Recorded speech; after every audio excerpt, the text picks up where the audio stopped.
Gusto mo bang malinawan sa mga isyu tungkol sa iyong mga karapatan? Narito na ang legal na usapan na nagbibigay linaw sa mga legal na katanungan mula sa karapatang pantao, batas trapiko, kontrata, ari-arian hanggang sa mga usaping pamilya at iba pa. Kasama ang Integrated Bar of the Philippines Batangas Chapter. Pag-uusapan natin yan sa paraang simple, malinaw at madaling maintindihan. Legal na usapan.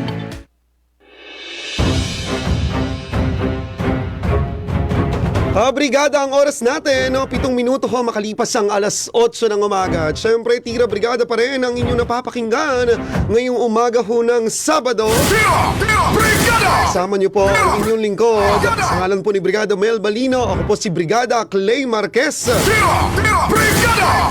Bago tayo magpatuloy sa ating pag-uusapan ngayon sa ating legal na usapan, syempre naman ngayon nga hong mainit ang panahon, hindi ho maiiwasan na mabilis mapagod ang inyong mga anak, mga bata, lalo na nga ho kung sila man ay nasa school pa. Pero buti na lang at bakasyon na rin mga kabrigada. Pero kahit nga bakasyon, kapag naman sila ay nasa bahay, maglalaro yun na maglalaro. Kaya naman maigi na ang inyong mga anak ay may sapat na nutrisyon, may sapat na pampalakas sa kanilang kalusugan. Naririyan ho ang food supplement, ang perfect na multivitamins para ho sa inyong mga anak, ang Yummyvit Drops at ang Yummyvit Syrup. Wow! Taglay ho ng ating Yummyvit Drops at Yummyvit Syrup ang ating honturin at lysine, pampagana ho kumain at syempre pampatalino, na kahit nga ho bakasyon na ang inyong mga anak na sa bahay, ay meron pa rin ho silang sense of responsibility na mag-aral, mag-review, at yun ho syempre yung pagkain ng sapat habang sila nasa bahay, mas mabibigyan din ng oras ng bawat nanay at ng bawat tatay. Yummyvit Drops at Yummyvit Syrup, simulang tuparin ang pangarap ng iyong anak, and starting now! Siyempre, available yan mga kabrigada dito ho sa aming clinic. Kami ho nasa second floor ng Transit Point Building Grand Terminal, Barangay Alangilan, Batangas City. Wow! Ito na mga kabrigada, dako na po tayo sa ating pag-uusapan ngayon, ang legal ng usapan. Kasama ho mga abogado mula sa Integrated Bar of the Philippines. Opo, welcome po sa ating programa sina Attorney Reginald Laco, kasama po si Attorney Larry Amberlapus, at ngayon syempre ang ating ang suke si Attorney Alan Alda. Good morning po sa inyo, magandang umaga po, bumati po kayo sa ating mga kabrigada, mga attorney. Magandang umaga po, Brigada News FM. Maraming salamat po sa opportunity pong ibinigay niyo po upang makapagsalita po dito sa harapan po ng maraming tao. Thank you po. Maraming salamat din po sa Attorney Reginald. Pati po Good tayo. morning po sa ating mga tagapakinig, especially sa ating mga kabrigada. Ayun, maraming salamat po. Kalmado lang ang ating mga abogado. Ako kasi yung hindi kalmado nga ngayon kasi ako umupo dito. Good morning po sa lahat na manonood. Na-miss ko po ang brigada, kaya po kayo nagbalik. Ayun, si Attorney Alan, na-miss niya raw tayo mga kabrigada, at na-miss niya raw kayo. Pero ito na nga po mga attorney, ang ating pong pag-uusapan, yun daw pong mga bagay na kailangan pong maintindihan tuwing Semana Santa. Ang unang tanong po ay ano po yung mga legal na batayan po para po sa mga pampublikong holiday tulad po ng Semana Santa sa Pilipinas. Kumbaga po, bakit po natin itinuturing na special na holiday ito pong Maundy Thursday, yung pong Huwebes Santo, at yun pong Good Friday? Sige po. Ay, magandang umaga po. So ang basehan po ng ating National Non-Working Holiday para po sa ating Monday, Thursday, and Good Friday, yung Labor Code of the Philippines po, and of course supplemented po ng proclamation na normally ini-issue po ng ating presidente a year before the next year. So in this case po, usually in-issue po siya for sa year 2025, that will be applicable for 2026. So and two national holidays po na na-issue under the proclamation of the President, yun pong ating Monday, Thursday, and Good Friday. Ayun. In addition, Brigada Clay, yung proclamation po ng Monday, Thursday at Good Friday ay makikita natin una-una yun. Siguro Republic Act 946 enacted po 1953. 1953 pa. So yun po naging basis para magkaroon po ng holidays during Monday, Thursday, and Good Friday. At yun po ay nadala na. Kasi nga po sabi ni Attorney Reginald, through proclamations po ng President na taon-taon nirecognize na po siya as a holiday. So matagal na po pala yun mga attorney. Siguro po yung mga ordinaryong tao hindi nila alam na yun na yung special holiday na yun, yung mga special na araw na yun ay nakabase talaga sa batas. Pero yun pala 1953 pa. Opo. At lahat po naman kasi po ng ating holidays ay nagtatakda lang po naman pwede ay ang ating Congress through law. Tsaka special proclamations po na ginagawa ng ating po presidente. Ayun. So, pagdating naman po dun sa mga public activities at yun po mga restriction, may legal po bang limitasyon kasi po ngayon, 'di ba po, ngayong Semana Santa may mga prosesyon 'yan, may mga religious activities po ang simbahang Katolika. So, may mga legal po bang limitasyon sa pagsasagawa po ng prosesyon, yung pong tinatawag na salubong o maging yung pong misa sa mga pampublikong lugar? Meron po, Brigada Clay. Kasi po, bagamat protektado po ito ng freedom of religion sa ilalim ng 1987 Philippine Constitution, maaari po itong i-regulate ng ating Estado sa ilalim ng police power. Ngayon po, pwede pong mag-regulate po para sa public safety, traffic management, dispersal po ng crowd control, tsaka po sa kaayusan po ng event. Yun po ang ano po ng limitasyon. Yun po yung mga limitasyon. Opo. So, sir, pwede bang magpatupad ng local ordinances yung mga barangay o yung mga lungsod para po sa traffic, dun po sa noise, o yung safety po in general sa Semana Santa? Opo, so under the local government code po, part of the powers po ng mga local government units, yung pag-enact ng ordinance that will promote general welfare. So as long as it will not prohibit or prevent po yung exercise ng right to religious freedom, at ang goal naman po ng local government units is to ensure yung public safety at security po ng mga tao, and reasonable naman po yung regulation na gagawin ng local government units. So pwede po magpasa ng ordinance ang ating cities or municipalities or even provinces. Ayun. So, paano naman po nakaka-apekto yung mga batas sa kaligtasan po ng publiko sa mga mass gathering po sa Semana Santa? Alam nyo, Brigada Mel, ang ating sa local na lang, Okay sa po. local na lang, under the local government code, meron to tinatawag na General Welfare Clause. Yan. Kung saan binibigyan na kapangyarihan ng ating mga local government units na makapagpasa ng mga batas at alituntunin patungkol po sa kaligtasan at well-being ng lahat ng kanyang nasasakupan. So kasama po dito, syempre, ang safety. Kaya po meron po ang bawat local government units na mga defense and security committees or departments na nangangasiwa po sa mga ganitong bagay.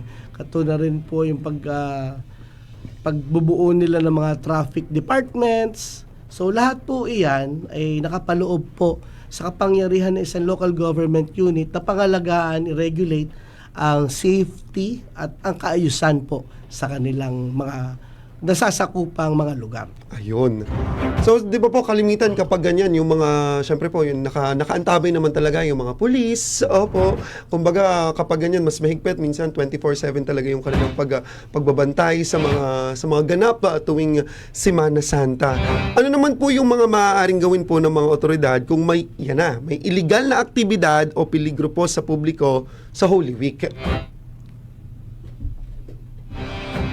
Unang-una po sa lahat, ang Philippine National Police po pwede pong mang-aresto. Ayun. Padalawa po, pwede pong ipatigil ang event Ayun. or mag-disperse po ng crowd control. So kahit po yun ay religious activity, pero kung yun naman po ay kumbaga ay magulo na or parang may kaguluhan na, anytime pwede po yung ipatigil. Yes po, kasi hindi po absolute po ang religious freedom. Ayun. Pagka naapektuhan na po ang public safety, public health, pwede pong ipatigil. Ayun. Kalimitan po ba, ano po ba yung mga kaguluhan po or mga illegal activities na nangyayari po kapag ganitong Holy Week or yung mga activities po nga kapag Semana Santa? So minsan po may mga bomb threat. So kapag may mga nagjo-joke po tungkol sa yan po sa mga bomb, so pwede po silang arestuhin ng ating Philippine National Police. May mga pagkakataon din naman po na madalas, syempre, crowded po yung tao. Meron po diyang mga magnanakaw. Ayan, meron din po mga nagkakaaway. So, kapag kahit ito po mga krimen na to, naaktuhan ng ating Philippine National Police, pwede po silang arestuhin. Ngayon, kung hindi naman po sila nahuli in the act of performing this criminal act, so pwede pong mag-file ng complaint yung ating mga victims sa ating pong Philippine National Police, or pwede po ipablatter, pwede rin po magreklamo sa ating barangay. Opo. Ito po, kasi po, ito po yung susunod na tanong pagdating sa mga tradisyon versus legal matters. Maaari po bang limitahan? Kasi po di ba po kapag ganitong Holy Week, may iba't ibang tradisyon po na ritual na ginagawa kagaya po ng mga pagpapapako sa krus. Opo, yun po mga sinakulo ba ang tawag doon. So, syempre po may mga nasasaktan po doon. Pero yun naman daw po ay bahagi ng kanilang pagpipenitensya. Yun ang kumbaga po ay nakagawian ng mga deboto. So, kung ito po ay delikado o labag sa public order, meron po bang po pwedeng batas o limitahan ito ng batas? So, again, yung atin pong right to religious freedom, hindi po siya absolute. Again, subject po yan sa police power ng ating government. And if the act committed or if the expression of that specific religious belief is already contrary to law, illegal, or considered a criminal act, so pwede pong mapatawan ng karampatang parusa. Pero again, kadalasan naman po sa ating government, pag right to religious freedom pong ini-invoke ng mga tao, medyo tinotolerate po natin. Kaya sometimes, pinagsasabihan po, example ng ating Roman Catholic Church, Opo. yung anang Archdiocese, sinasabihan po yung ating mga namamanata, na hindi naman po talaga kailangan saktan yung sarili. Yan. So may mas iba pong paraan para tayo po ay magpahayag ng ating paniniwala sa Panginoon, lalo po ngayong Semana Santa. Ayun. Ngayon, Brigada Clay, kung inyong mapapansin, previously, may mga, sa mga panahon ganito, may mga nagpapapako, di ba? Yan. Opo. May marami self-flagellation, Yan. yung tinatawag natin, Pero with the pagdating ng mga panahong ito, mismo ang simbahan na mismo ang nagdi-discourage na gawin ito, sapagkat sabi nga ng Catholic Church ay ang pamamanata ay hindi mo kailangan saktan na yung sarili. Yun. Correct po. So ngayon medyo limited na Yes. yung mga gumagawa nito. And I think naman, sabi nga ni Atty. Reginald, although we have religious freedom, ang nangingibabaw po kasi sa atin, sa ating based on law, is kahit may religious freedom ka, hindi ka dapat makakasakit. Hindi ka dapat makakalampas sa karapatan ng iba. Kasi what is paramount is always the welfare of all of public. Yan. Kumbaga, lahat ng bagay talagang may limitasyon, kahit yan ay sa pananampalataya o dun nga sa mga religious activities, lalo na kapag itong Semana Santa. Sige po, pagpapatuloy natin yung mga kabrigada, ang ating usapan na yan tungkol nga po sa mga aktibidad tuwing Semana Santa in legal matters, in legal basis mga kabrigada. Pero bago syempre, 8:20 na ho ang ating oras, inihatid yan sa atin ng Power Cells Herbal Capsule sa ating mga kabrigada na may ganap, may outing ngayong paparating na Semana Santa. Siyempre, ilang araw na walang pasok, ilang araw din yon. Kung susulitin ng ating mga kabrigada, kahit na tayo nag-enjoy at nagsasaya kasama ang ating mga mahal sa buhay, wag pa rin ho natin kakalimutan ang ating mga sarili. Naririyan ho ang Power Cells Herbal Capsule, nagmamalasakit dahil ikaw ang sandigan. Kabrigada, ang oras natin ay 8:25 na po ng umaga. At syempre, ang oras na yan ay inahatid naman sa atin ng Standout ES4 Multivitamin Capsule. Simulang to pa rin ang pangarap ng iyong anak and stunting now! Type ko yan. Kasama niyo pa rin si Brigada Clay Marquez para po sa Tira Brigada ngayong araw ng Sabado, ang huling Sabado ho sa buwan ng Marso. At bago nga ho natin ipagpatuloy ang atin hong mga usapin tungkol ho sa mga kung ano man ang dapat isaalang-alang ngayong Semana Santa, ang legal basis mga kabrigada. Siyempre, dun sa ating mga kabataan naman na nakikinig ngayon, pati dun sa mga magulang na mga teenagers na nakikinig ngayon, achieve ba ng inyong mga anak yung with honors or with high honors? Wow! Kahit naman walang na-achieve na distinction ang inyong mga anak sa school, mas maigi pa rin na sila ay malusog. Pero kumbaga bonus na sila nga ay with honors or with highest honors, sila yung class valedictorian, sila yung may pinakamaraming medal, ganyan. Lalo na kung competitive ang inyong anak, mga kabrigada, academically competitive ang inyong mga anak. Pag kasi high school na o kaya college, nagsisimula sa kolehiyo, talaga lumalabas yung pagiging competitive ng mga teenager. Kaya naman po pwede nating suportahan bilang tayong mga magulang ang ating mga anak sa bagay niyan. Basta ano lang, yung pagiging competitive, hindi dapat pinipressure ang sarili. Kalmado lang dapat pagdating sa academics ng inyong mga anak. Siyempre po pwede rin makatulong sa inyong mga anak upang mas maging matalino para sa kanilang mga klase, sa kanilang sa mga future exams ay hindi mental block.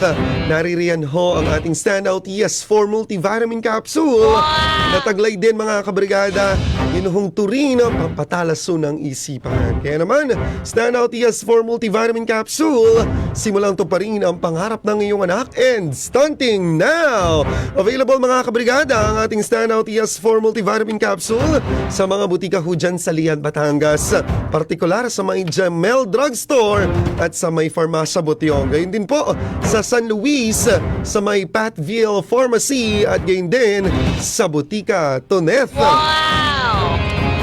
Tuloy-tuloy tayo mga kabrigada at sa pagkakataong ito, kasama pa rin natin si Attorney Alan, Attorney Reginald at si Attorney Larry para ituloy ang ating usapin.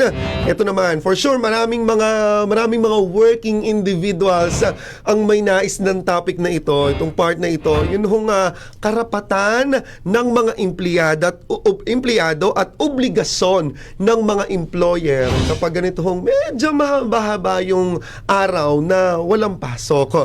So, mga attorneys, ano daw po ba yung mga karapatan ng mga empleyado, nating mga empleyado kapag may holiday? May bayad ba kung hindi nagtatrabaho o hindi magtatrabaho ngayon pong Semana Santa? Kasi marami pong nalilito dyan. Marami pong hindi nila alam kung hindi ba sila papasok, babayaran ba sila? Sige po, attorney. Okay, so before po natin ibigay yung karapatan ng mga empleyado, kailangan po muna nating ma-determine na yung holiday pay po applicable lang po to sa mga employees in the private sector.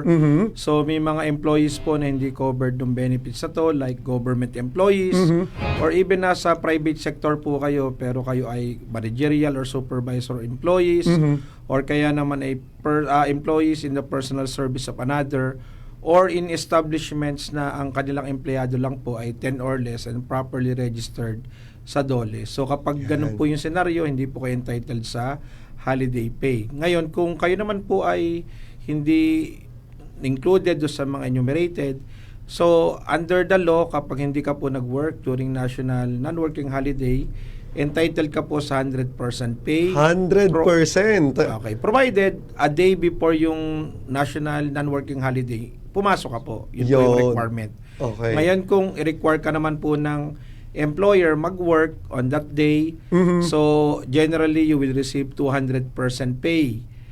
And then kung nagkataon yung national holiday na to, ito pong nangyari to, example, Holy Thursday, Monday, Friday, ay nagkataon na rest day mo pa, so additional 30%. So you will be paid 260%. Wow. Pero again, ang requirement nga po, dapat mag-work kayo a day before yung national holiday na to. So kumbaga po paldo yung mga yung mga papasok ngayong Monday, Thursday, Good Friday hanggang Black Saturday, paldo 'yon mga kabrigada. Oo, pero paano po halimbawa, magbibigay ako ng senaryo. Paano po halimbawa required ng employer, tapos ikaw matigas ang ulo mo, hindi ka pumasok. So, bayad pa rin po, di ba po? Bayad pa rin. Okay, kasi 'di ba general rule non-working holiday 'yan eh. So unless merong kasi parang applicable din sa rest day, so hindi ka required na hindi ka mako-compel na mag-work, pero kung may emergency, may requirement sa exigency ganyan, so at ni-require ka mag-work di 200%. Ngayon kung hindi ka talaga pumasok kasi wala namang emergency, pumasok ka day before nung holiday, paid ka pa rin ng 100% kung hindi ka pumasok. So, pwede nga hindi pumasok. Wow! Kuya Gado, pwede daw hindi pumasok. Pero, pwede po ba yung mga employer, meron silang sariling rules within their company? What do you mean? Ayun po halimbawa, yun nga po, kumbaga pipilitin nila na pumasok. Depende po, may mga services po kasi na required na pumasok kagaya po sa mga hospital. Sa bagay po. So kung kunyari mga nurses po natin, tsaka yung mga staff po sa hospital sa billing, so kailangan po silang pumasok nung araw na yon. So 200% pay po. Pero as a rule po kasi classified siya as non-working holiday.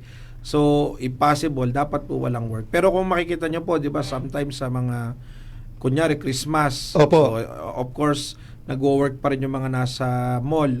So 200% pay po sila. Pero kadalasan naman po pagka Monday, Thursday, tsaka Good Friday, parang sa mga mall naman po ay hindi po nila pinagtatrabaho yung mga empleyado. Sarado ang mall. Oo. Marami talaga naman na sarado. Brigada Clay, pwede ka mag-refuse kung pinipilit kang pagtrabahuhin. Yan ha. Unless May unless. essential work Yan. yung trabaho. Yun, So tama nga. Sabihin mo, hindi ako papasok kasi holiday. Nagtatrabaho ka bilang nurse sa ospital. Yes. Paano naman yun? Opo. Diba? So hindi ka pa pwede tumanggi pag gano'n. Ganon din, pag halimbawa, during natural disasters, Yes. kailangan mo magtrabaho.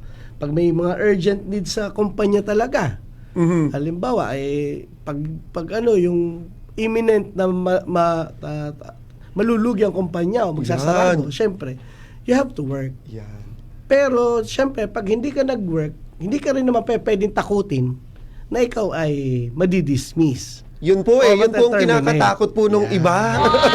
Na, papasok na lang ako kasi baka pag hindi ako pumasok, baka matanggal ako sa trabaho ko, baka tanggalin ako ng employer ko. Paano naman po pag ganon? Yan. So, hindi ka pwedeng basta tanggalin by virtue of hindi mo pagpasok sa isang araw ng holiday. Maliban na nga lamang po kung yung pagpasok mo ay essential for the company or because of natural disasters and other emergencies. For sure po, yung mga nasa medical field, tanggap na nila na may pasok sila kasi wala naman talagang pinipiling panahon ang kanilang propesyon. Pero for sure, yung ding mga iba, talagang pipiliin nila, gusto nila na mag-rest ng ilang araw, kumbaga. So, example yan, Brigada Clay, ang trabaho mo, taga-deliver ka. Yan. Ang business niya, delivery. Paano pag hindi ka pumasok, hindi Sino tumakbo yung business, di ba? Sino magdi-deliver? Sino magdi-deliver? So, yung mga ganung bagay. Yan. Perfect example mula kay Attorney Alan. So, ito naman po, ano naman po yung mga obligasyon pa ng mga employer bukod po dun sa kailangang bayaran sa pagtatrabaho po ng holiday? May karapatan ba sa, yun nga po, sa nabanggit na ni Attorney Reginald, yung may karapatan talaga sa holiday pay ang kanilang mga empleyado, pero more than that po ba ay may iba pang obligasyon ng employer kapag po pumasok ng holiday? Ayun nga po, kung mapatapat po yan ng rest day, so sali po na 200% kung nag-work, magiging 260% po. Yun nga lang po, may mga establishments po na unfortunately, entitled pong exempted sa holiday pay yung mga empleyado nila kasi 10 or less po yung kanilang employees. But unfortunately, hindi kasi properly registered po sila sa DOLE. Kaya kung wala pong proper registration, required pa rin po magbayad ng holiday pay. Kung nag-work po, 200%. Kung napatapat po sa rest day niya yung holiday, 260% po. Kalimitan po yung mga ganyan, yung mga MSMEs, no? Yung mga micro, small, medium enterprises. Yung ibang empleyado, hindi din sila aware talaga na, bayaran niyo ako ng holiday pay kasi pumasok ako ng holiday. Pero tatatlo naman silang empleyado. So kapag ganun po, wala po yon, hindi sila kasama. Opo, pero yun nga lang po, may registration po kayo, compliance po na dapat. May documents po dapat masubmit sa Department of Labor and Employment. So unfortunately, hindi po na-register properly yung Barangay Micro Business Enterprise. As a result po, for non-compliance submission ng documents, nadi-disqualify po sila sa exemption for payment of holiday pay. Ayun. So malinaw mga kabrigada, po pwedeng pumasok sa Semana Santa, sa Monday, Thursday, sa Good Friday, even yung Black Saturday, parang declared siya as special non-working holiday with extra 30% pay kapag special non-working holiday. And then, po pwedeng hindi rin pumasok. Oo, depende sa kung gaano ka-essential ang iyong trabaho sa inyong kumpanya. Yan. Napaka-particular nung pagkaka-explain nila Attorney Reginald at saka nila Attorney Alan. Sana sana yung mga empleyado na papasok or hindi papasok sa Semana Santa sa kanilang mga trabaho, sana alam nyo din yung makukuha yung sahod sa katapusan, yung pagtingin nyo ng payslip. Parang hindi ako nabayaran sa ganito. Baka kasi baka hindi ka pumasok or yun lang talaga yung sakop ng naaayon sa batas. Ayon. Sige po, yun. So, may kalinawan pagdating sa karapatan at obligasyon ng mga empleyado at mga employer. Ngayon pong paparating na Holy Week, mga kabrigada. Dito naman po tayo sa usapin po ng pagbiyahe. Kasi for sure po, marami. Mapupuno yung mga pantalan, yung mga paliparan, yung mga bus terminals. So, ano po ba ang role ng LTO o ng Land Transportation Office at ng PNP o Philippine National Police sa road safety po tuwing Holy Week? Okay po. So, ang role po ng LTO tsaka po ang PNP ay to ensure that the rules and regulations are being followed by the public. So, paano po nila sisiguraduhin? Number one, pwede po sila mag-establish ng checkpoints. Yun po. Ngayon po, kapag kasi po checkpoint, bakit po nagkakaroon ng checkpoint? Siyempre po, para masigurado po na lahat po na naglalayag ay nasunod po sa batas. Kasi syempre po, nagkakaroon po mayroon po tayong holiday, may mass gathering. Hindi po maiiwasan yung family gathering, kasiyahan, Yes. magiinom, di ba po? Syempre po, kapag ganyan po ang nangyari, wala pong checkpoint, dire-diretso po, makakauwi po, pwedeng hindi. Delikado po sa publiko ang drunk driving. Ayun. So, yun po, checkpoint po ang unang. So, expect yung maraming checkpoints ngayong Holy Week, ngayong Semana Santa. Lalo't, yun nga, ina-expect din na marami talagang babiyahe, maraming uuwi sa kanilang kasama din dyan yung mga sa mga pantalan, yung chine-check ng yung overloading ng mga sasakyang pandagat, ganito, ganyan. Sige po, ipagpapatuloy natin mga kabrigada yung usapin pagdating po sa pagbiyahe ngayong Semana Santa. Kami po yung magko-commercial muna. Ang oras natin mga kabrigada ay 8:39 na ng umaga. Inihatid pa rin po yun sa atin ng Power Cells Herbal Capsule. Oy, para dun sa mga empleyado na talaga namang walang pahinga at ipapasok pa rin ang Monday, Thursday, ang Good Friday, yung darating na Holy Week. Wala namang masama kung magtatrabaho, pero syempre nga, nakasanayan na rin natin yung mangilin naman, mangilin kapag ganitong Holy Week, ibigay sa sarili yung pahinga. Pero kung talagang kailangan na kailangan magtrabaho, hindi lang para sa iyong sarili, para sa iyong pamilya, wag din kakalimutan ang kalusugan. Lagi namin paalala ang pag-inom ng Power Cells Herbal Capsule. Nagmamalasakit dahil ikaw ang sandigan. Brigada, 8:48 na po ng umaga at syempre kasama nyo pa rin ang inyong lingkod, Brigada Clay Marquez, para po sa programang Tira Brigada. Tira! Tira! Brigada! Tira! Tira! Brigada! Narito rin pa rin tayo sa ating segment na legal na usapan, kasama po ang mga abogado mula sa Integrated Bar of the Philippines Batangas Chapter. Pero bago po yan, ang bahaging ito inhatid sa atin ng Guard C Plus with Zinc. Always protektado ang kalusugan. Type ko yan. Hoy, alam niyo ba yung self-care na tinatawag mga kabrigada? Wala raw ibang mag-aalaga at mag-aalala sa ating mga sarili, kundi tayo rin mismo. Kaya naman, ngayon hong pabago-bago pa rin ang panahon. Minsan, kahit pa nga nag-declare na ang pag-asa ng dry season o panahon ng tag-init, ng maalinsangang panahon, syempre, minsan may mga ambon o ulan tuwing hapon. Hindi ho yan maiiwasan na siyang nagiging resulta kung bakit ho tayo nagkakasakit. Ibig sabihin nun, hindi malakas ang iyong resistensya o hindi na talaga kinaya ng iyong katawan. Kaya naman araw-arawin ang pag-inom po ng ating Guard C Plus with Zinc. Vitamin C may kasamang zinc mga kabrigada para iwas ho sa sakit at anumang karamdaman. Yan ay available sa mga butika ho dyan sa Ibaan, Batangas. Particular ho dyan sa may De Chavez Pharmacy, pati sa may Pateñas Pharmacy. Wow! Ituloy ho natin ang ating usapan tungkol ho dun sa mga traffic rules and enforcement tungkol ho kapag ho si Mana Santa, banggit nga ho kanina ni Attorney Larry, yun hong mga ano ba yung role ng LTO at ng PNP kapag ganito hong Holy Week sa road safety na tinatawag. Pero ito naman ho, ang tanong naman ho natin, ano po yung mga legal na parusa? Ito na, dun sa mga lalabag. Kasi marami pong pasaway talaga kapag ganitong panahon. Maraming tao sa labas, maraming pasaway. Ang nasa isip nila, ay wala naman dyang manghuhuli, wala naman dyang nakabantay. Okay lang, kahit yung simpleng pagmumotor ng walang helmet, ay okay lang yan. Tapos ang ending ay maaksidente pa, wag naman sana. Pero ano po yung mga legal na parusa para ho dun sa speeding, overspeeding, drunk driving, o kaya ho yung overloading naman, particular sa mga sasakyang pandagat niya ho yung overloading. Sige po.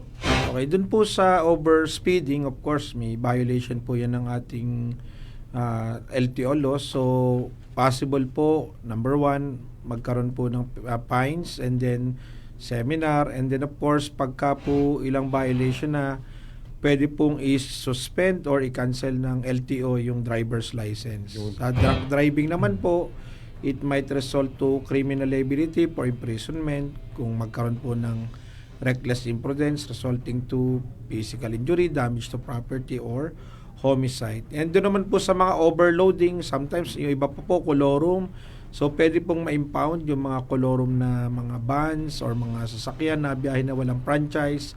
And then yun naman po mga common carriers na registered po sa ating LTFRB o kaya po sa Marina, and then na-discover po na merong overloading, whether may accident or not, pwede pong suspend or eventually ma-cancel yung kanilang franchise. Kaya ang advice po namin, kailangan po nating sumunod sa mga traffic rules and regulations, hindi lang po ng LTO, pati po ng Marina at ng Coast Guard.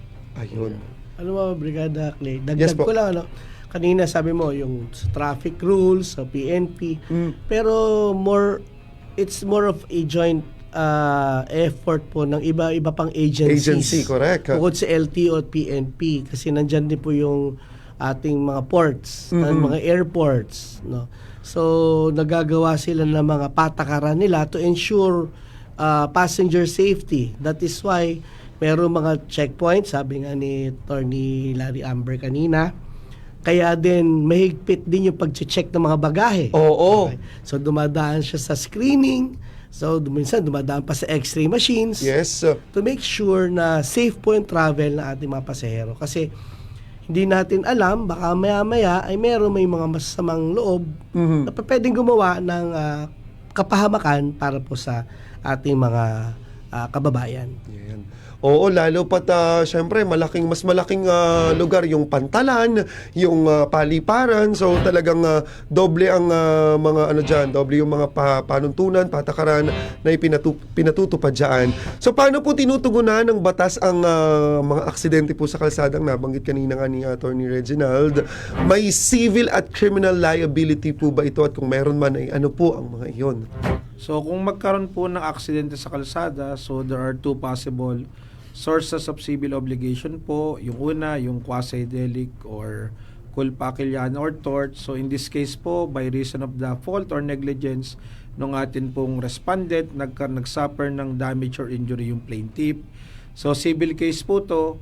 So kung kayo po yung biktima, pwede po kayo kumuha ng private lawyer at mag-file po ng civil case for damages based on quasi-delict. Yung other naman po ay yung criminal case, reckless imprudence resulting to physical injury, damage to property, or homicide. So again, kung kayo naman po yung family ng victim, pwede po kayo mag-hire ng private lawyer for direct filing or go to our PNP para ma-assist kayo sa pagpapile ng criminal case before the public prosecutor. And then of course, yung atin pong mga piskalya, public prosecutor, sila na po na mag-handle ng case for the trial. So ngayon, nagkakaroon po dyan ng civil liability and criminal liability. But since reckless imprudence naman po to, which is a criminal negligence, allowed po dito ang compromise agreement. At ang advice ko po, usually, pag may mga ganitong aksidente, since hindi naman po sinasadya, on the part po nung respondent or nung accused, i-settle na po natin amicably. On the part naman po nung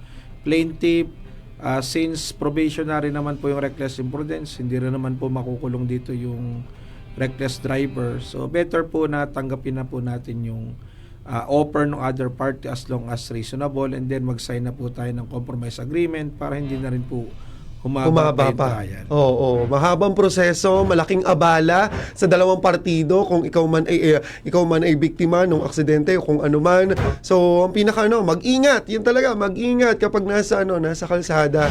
Pero for sure nga, medyo kundi na ngayon pupunta sa magbabiyahe o gamit ang private car kasi nga napakamahal ng produktong petrolyo. Pero so napakaganda ng explanation po doon ni Attorney Reginald. Mapunta naman po tayo dun sa mga dapat gawin o preventive measures, safety tips ng mga babiyahe nga po, ng mga biyahero. Ano po ba dapat gawin ng mga biyahero para po maiwasan ang aksidente sa mahabang biyahe? Ang aksidente kasi po, unang-una sa lahat, pwede pong iwasan. Yan. Yun po ang ano. So, paano po natin iiwasan ang isang aksidente? Number one po, mag-check po ng sasakyan.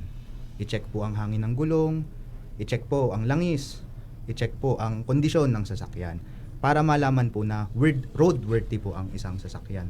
Padalawa po, magpahinga muna po bago bumiyahe. Huwag po umalis kapag inaantok o pagod. Patatlo po, sumunod po sa batas. Yun lang po. Ayun, sumunod sa batas. At napakaganda nung payo na talagang wag babiyahe kapag inaantok. Oo. O kaya wag babiyahe kapag lasing. Yan, kapag may inom ng alak. Pag kaya mo, go. Pero pag hindi mo kaya, alam mo din naman yun sa sarili mo kung kailan mo kaya. Ano naman po yung payo natin sa mga motorista po at mga pasahero para sumunod sila sa batas at ligtas po na pagbiyahe? Sa mga motorista po, unang-una po sa lahat, ang mga motorcycle users po, huwag nyo pong iisipin na kaya po kayo mag-helmet ay dahil po may nanghuhuli. Yun. Hindi po ganun. Pero kalimitan po, di ba? Ganyan yung mindset ng mga Pilipino. Kasi po ang sasabihin ko po sa inyo, kahit po nakatigil ang motor, matumba po kayo, hindi po inaasahan, mapabagok po ang ulo. Disgrasya pa rin po. So, mahalaga pong mag-helmet, huwag uminom pagka magdadrive po, at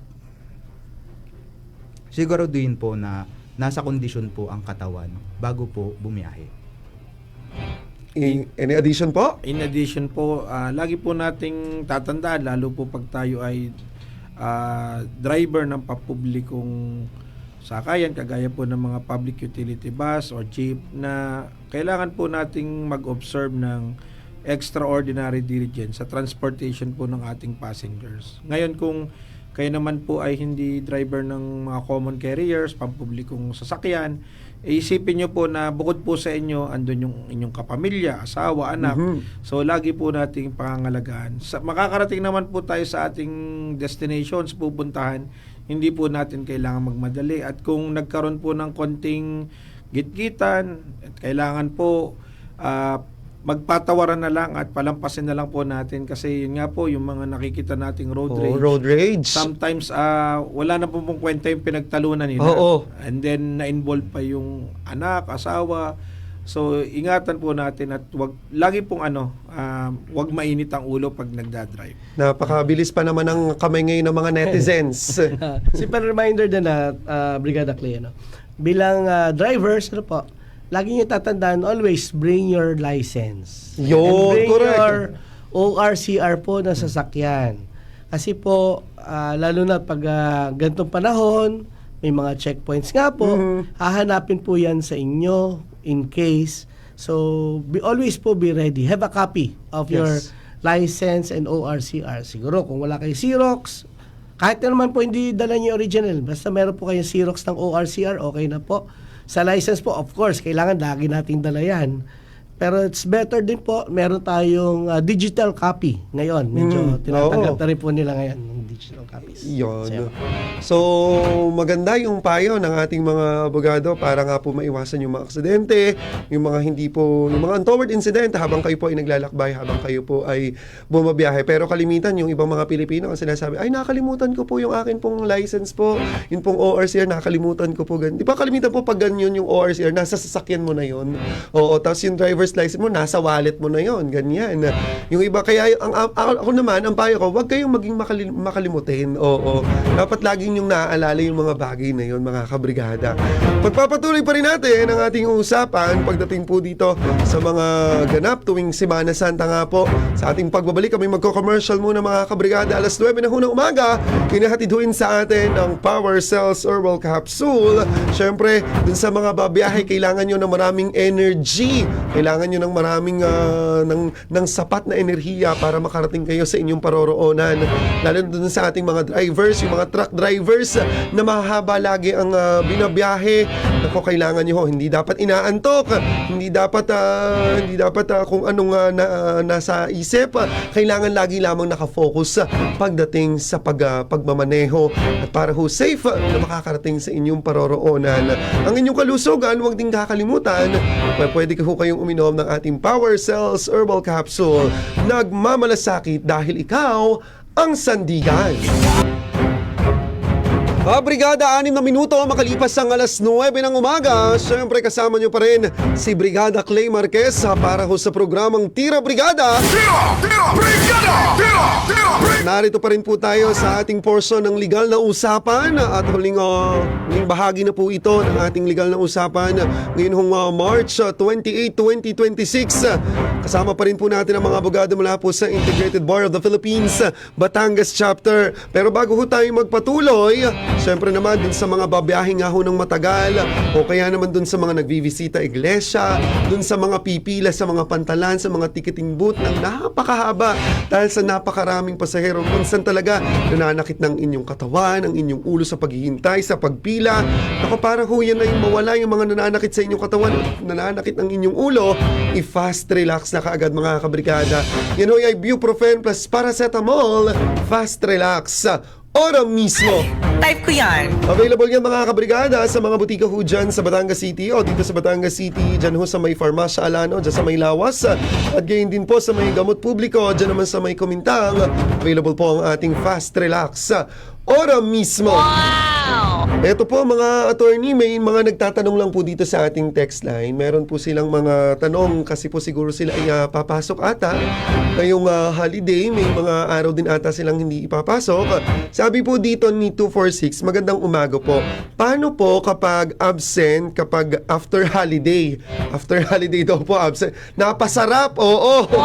Napasarap ang bakasyon. Wala pa rin po bang bayad yung holiday?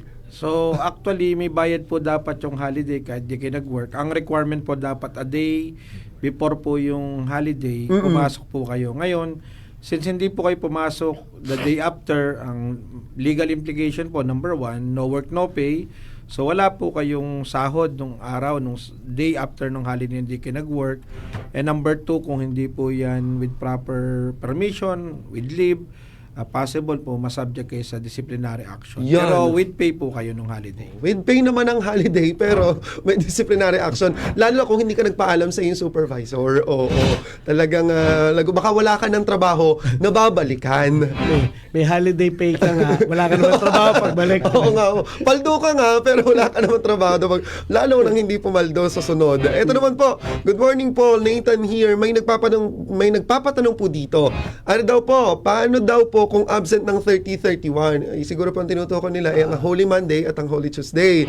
Tapos pumasok naman po ng Thursday, Friday hanggang Sunday. May double pay pa rin daw po ba? Thanks po. Meron pa rin. Di ba? Meron pa rin meron po pa kasi rin. nag-work po kayo nung holiday. So ang mangyayari po, yung hindi po makakatanggap ng holiday pay, yun po mga hindi nag-work ng Thursday and Friday, naliban po nung 31. Siguro po ang tinatanong din nila kung may holiday pay ba yung 30 at 31, which is wala naman kasi hindi naman siya bahagi po ng declaration. Baka nalilito sila. Opo. Yung ang day before Monday, Thursday kasi ay Wednesday. April 1. Opo. So dapat pumasok po kayo ng April 1. Yan. O kaya, kung kayo po ay absent ng April 1, under po kayo ng paid leave. Yon. Pag kayo po ay ginawa niyo po yun ng Wednesday, meron po kayong holiday pay ng Thursday and Friday sa holiday. Yon. Malinaw yun ha. Kung hindi pumasok pero paid leave, Meron pa rin po. Sa nung day before. O, meron pa rin. So, yun malinaw yun, mga kabrigada. Dito na lang tayo sa payo na lamang po sa atin pong mga kabrigada. Ano po yung mga maipapayo nyo po dun po sa mga nag-oorganisa ng prosesyon, hindi na po dun sa mga lumalahok, dun sa mismong mga organizer ng prosesyon o events para po maiwasan ng abala o legal na problema. So doon po sa mga organizers po ng prosesyon or events during Holy Week, so number 1 po, kung gagamit po tayo ng mga roads, kailangan po natin ng permit sa local government unit. Hindi lang po for compliance, but para po hindi rin po tayo makaabala at manotify po yung public na magkakaroon ng prosesyon. And then second, kailangan po natin makipag-coordinate sa PNP at sa barangay for safety and security, and then of course to ensure naman po na kapag nagkaroon po ng mga problema, medical issues, meron po dapat po tayong mga marshals at first aid team na makakatulong po in case of emergency.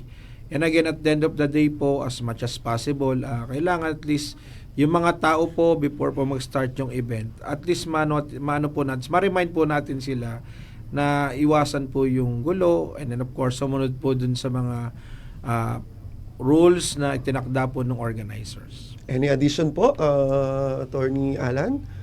Yun po, coordination, lagi po. Coordination. Kalimitan naman po kasi sa mga sumasali, sa mga procession o mga events po, ay mga members po ng barangay. So, Opo. nai-inform naman po at that time ang barangay. Malamang mag-o-offer din po ang barangay ng tulong na pwede nilang iabot sa mga gaganaping events. So, yun na lang po pag-aayos ng traffic and parking, at saka siguro yung paglalagay po ng mga marshals para makita po, para ma-regulate din po at maalagaan yung mga sasali po sa event na yun. Ayun. So in general naman po, ano po yung payo niyo po sa mga tao po na mag-oobserba ng Semana Santa ng ligtas at naaayon po sa batas? So yun nga po, sumunod po tayo sa mga traffic rules, ng mga ordinances, and of course, lagi po nating tatandaan ng totoong diwa po ng Semana Santa ay yung atin pong pananalangin sa ating Panginoon. So iwasan na po natin yung mga activities na hindi naman po naayon sa paniniwala ng ating simbahang Katolika. Hindi po natin kailangan physically saktan yung ating sarili. Mas maganda po yung manalangin po tayo ng time team, at of course, isa puso po natin ang diwa ng Semana Santa. Attorney Larry, any addition po? Regarding po doon sa checkpoint, practical lang po na payo. Yan. Kapag ka po kayo ay tinanong po ng pulis kung pwede bang tingnan ang trunk, ang storage space, ang utility box, pwede po kayong tumanggi. Kasi po, kapag ka pumayag po kayo, consented na po yun. So kung ano po makita doon, admissible na po. Yun po ang ano. So pwede po kayong tumanggi kung ayaw nyo po. Pero pag ganun pong tumanggi, hindi naman po yun, wala naman pong nilalabag na... Wala pong nilalabag. Ayun. So pwede palang tumanggi kapag ganun.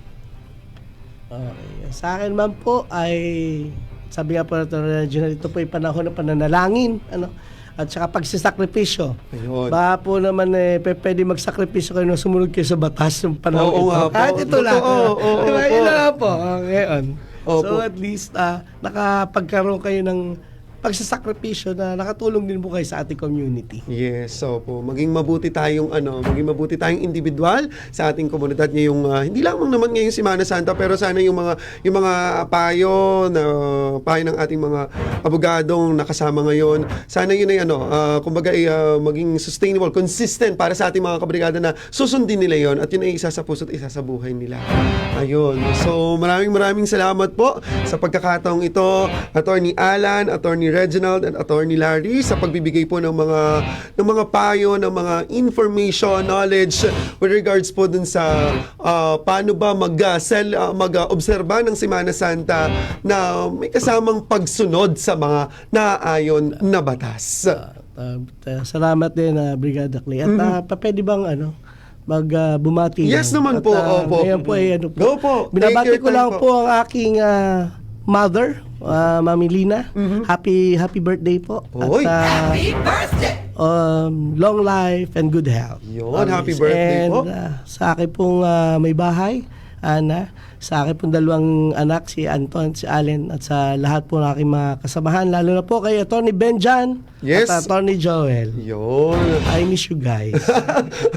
Namimiss na daw po kayo ni Atty. Alan. Magpakita raw po kayo. Atty. Reginald, baka po may babatiin po Ako kayo. naman po, binabati ko po ang aking buting may bahay at ang akin pong 3 magagandang anak. At saka po yung mga taga Lipa City, magandang araw po sa inyong lahat. Ayun, Atty. Larry, baka po may babatiin po kayo. Binabati ko po ang aking nanay na si Rebecca C. Lapus, ang aking girlfriend na si Attorney Josephine Ann Hermoso, at ang mga katrabaho ko sa Laco Law Firm. Ayun. Maraming salamat po. There you have it, mga kabrigada. Si Atty. Alan, Atty. Reginald, at Atty. Larry, ang ating pong mga nakasama ngayong araw na ito mula po sa Integrated Bar of the Philippines Batangas Chapter. At yan nga po ang kabuuan ng ating pong legal na usapan.